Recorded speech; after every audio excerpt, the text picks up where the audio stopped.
আমার পতি পরমেশ্বর বসে আছে ফোন চিপছে, এখন মুখটা দেখাচ্ছে, এখন তখন দেখায়নি। ননদিনী রায়বাগিনী চা খাচ্ছিস এত রাত্রিবেলা? এটা কি আছে? ভেজ পকোড়া, এটা ক্রিসপি চিকেন, সঙ্গে চা। উফ, বর খাচ্ছে, আবার বলছে গ্যাস হয়ে যাবে।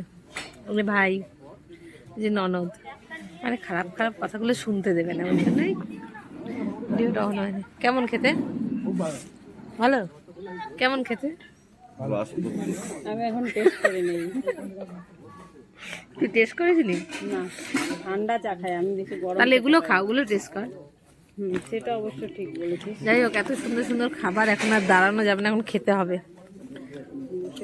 কিছু বলবা? Good night. খেতেই ব্যস্ত, মুখে নাড়াচাড়ি করছে। তোমরা খাবে তাহলে চলে আসো।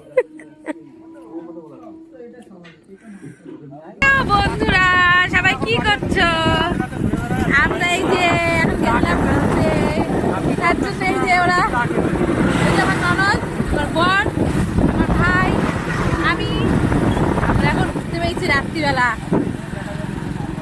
রাত্রিবেলা আমরা লং ড্রাইভে বেরিয়েছি, কিন্তু বাইকে করে।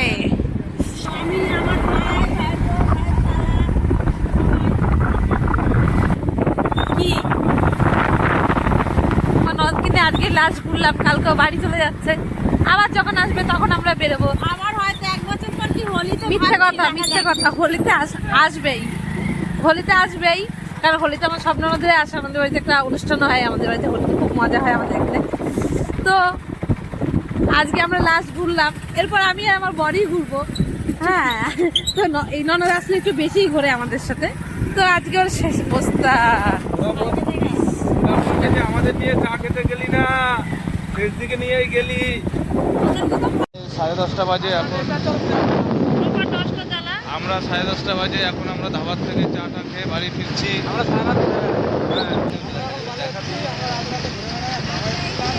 চা খেতে রাত্রি 10টার সময় আমরা চা খেতে